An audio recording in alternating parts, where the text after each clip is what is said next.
Hey, I'm James from Smoke Dead Barbecue, and today I'm going to show you how to reverse sear a large bone-in ribeye on the Kamado Joe Jr. We're going to set it up with a little bit of smoking wood. We'll cook it low and slow, indirect, until we reach an internal temperature of about 110 degrees. And then we're going to go for Inferno mode, my favorite. I love Inferno mode, and we're going to get a gorgeous sear on this ribeye. So let's set up our Kamado Joe Jr. and get on our ribeye. Alright, if you haven't seen the Joe Jr. before, it works a lot like the classic, which is we've got our bottom draft door, a top vent. Instead of the control tower top, we're using a daisy wheel style, so I'll show you how to configure that if that's new to you. But first, we got to build our fire. So I've already cleaned out our charcoal firebox from our last cook. I've got a little bit of charcoal left. But before I add some more charcoal, I'm going to add our piece of cherry smoking wood. Well, I can get it right on the bottom of the grill grate. And then I'm going to nestle some of that wood around. And why I like to do that is so that as our charcoal's burning, it just smolders this wood and we get great smoke flavor.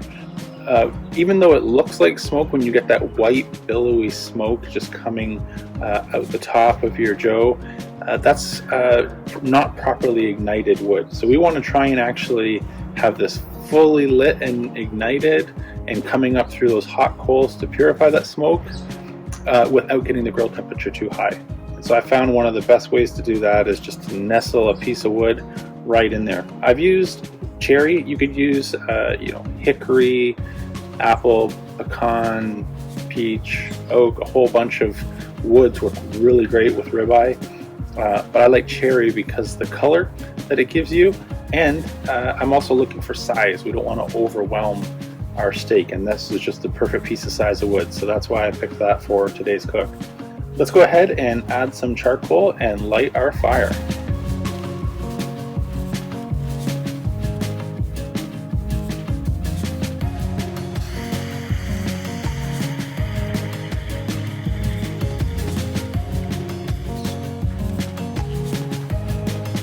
Alright, so we've got our fire lit. You might have noticed I didn't install any of our accessories, and that's because I want to get some heat in the dome before putting in that diffuser plate. There's a good reason I like to do this. I found if you install your plate right away while it warms up with the grill, you actually have a hotter fire than what you need afterwards. And so once you put your settings into place to hold the temperature that you want, the temperature will continue to rise. You overreact then and adjust that down, and now all of a sudden your temperature's in a bit of a yo-yo. So to just avoid all of that, if I'm looking to go for about 250 degrees for our reverse sear portion where we're cooking indirect, low and slow, I'm going to look until I see 250 to 300 degrees with the dome open. Then I'm going to go ahead and install our diffuser plate and the grid, which will reduce that heat a little bit. And I'll also start to adjust our settings on the top and bottom vents to bring that closer to the temperature. When the temperature recovers, we'll end up just sitting right where we want at 250 degrees. And the benefits of doing this, like I said, are we don't get a yo-yo up and down. Plus, we've got some of that gorgeous heat trapped in the top of our ceramics. We're just going to get a more uniform cook all the way around instead of getting just heat coming up from the bottom. That's the advantage of a Kamado Joe, is you get that nice, great, even cooking as the heat soaks into these ceramics. So we're going to let that come up to temperature. I'll pick you up when it's ready. Alright, we are nearly up to temperature. The dome is starting to feel nice and warm to the touch all the way around, but not hot. Why don't I bring you a little bit closer? We'll get our meter probe in, and then we'll install our heat deflector, adjust the vents, and we are getting ready to be cooking. Alright, we are up to temperature. Just while I was taking some photos and playing around, it actually shot up to 400 degrees. Not worried about that. That's just a little bit of flame coming up and giving this thermometer a little kiss, making it think it's hotter than it actually is, but we are still able to touch the outside. But it's time to start slowing things down and get in our diffuser. So let's go ahead and grab that. Just going to slide this in to the feet. drop this in. Go ahead and close our bottom draft door to about 2 fingers width. And then we will install our grid. And now we'll close the daisy wheel on top and give it about 1/4 inch or so of air gap in each pedestal that you could see from the top. I'll show you a little bit later with a picture what that looks like.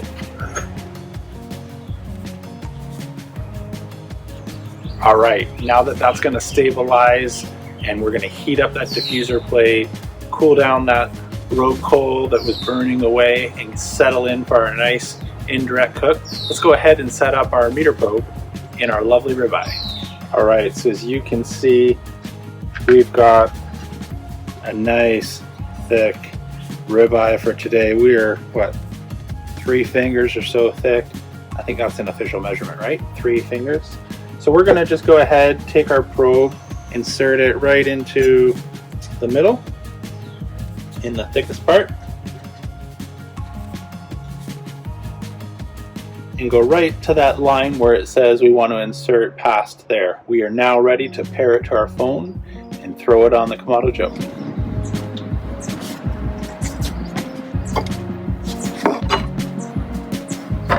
Alright, that's about what your daisy wheel should look like.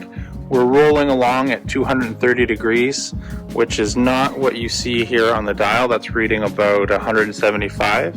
And so good news is this ever happens to you, this is a really easy fix.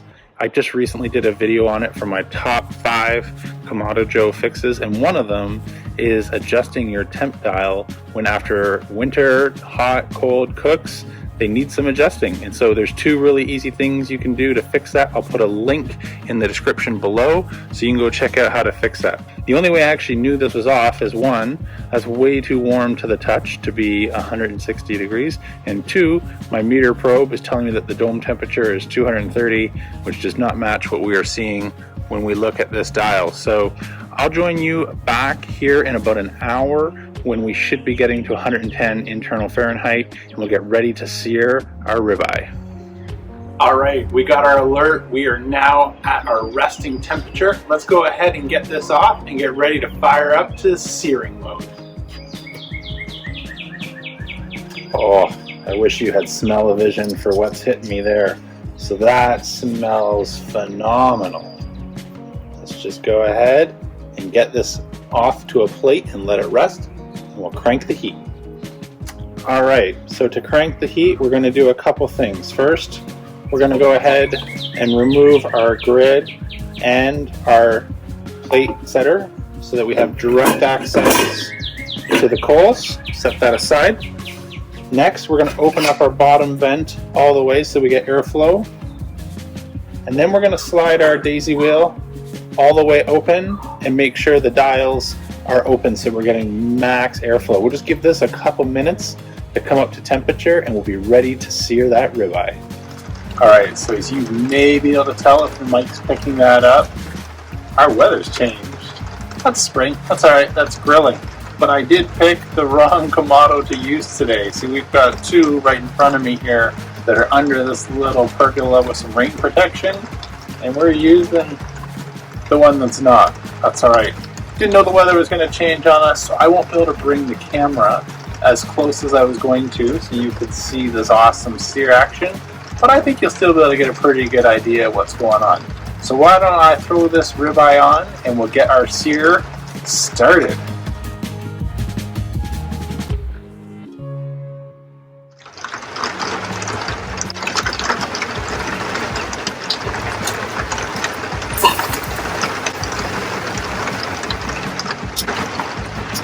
We just gave that a little closer.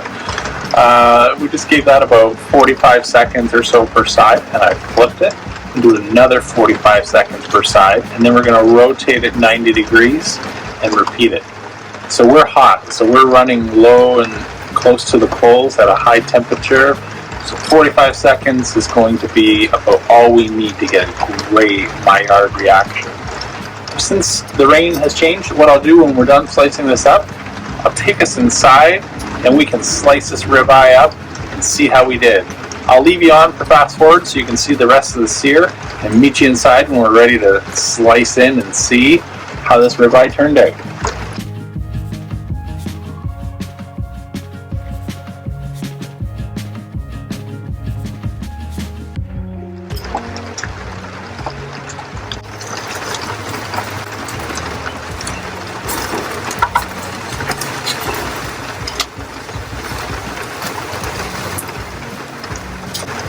Oh, you should see this!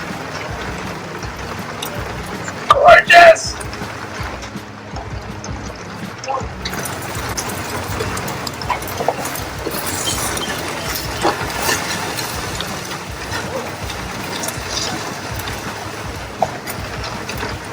This is why I love cooking with charcoal.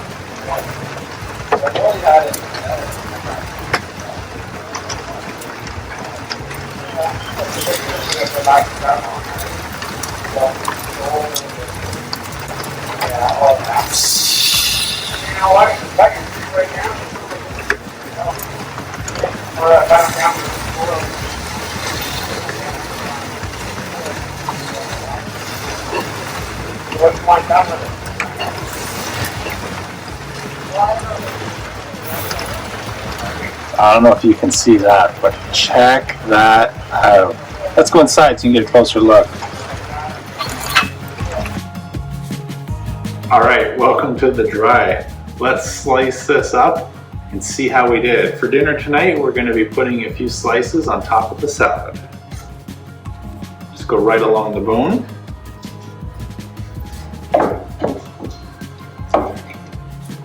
Smells awesome.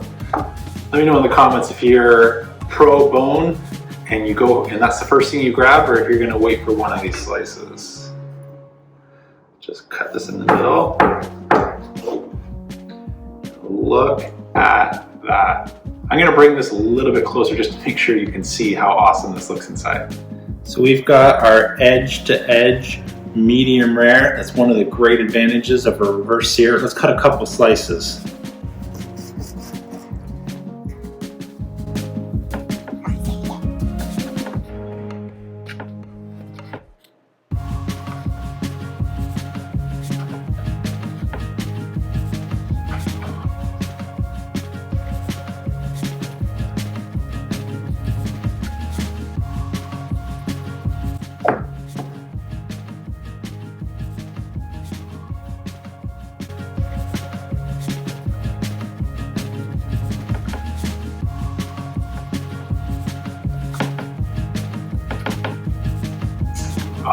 If you can tell, I'm excited to tear into this. Let's find out how we did. I've got my piece picked out. Just run it through that jus. And I'm going to cut a few smaller bite-sized pieces so this doesn't turn into a 20-minute video. And we've got some smoked sea salt. Just going to go ahead and add salt bay, a sprinkle of salt. Let's find out how we did.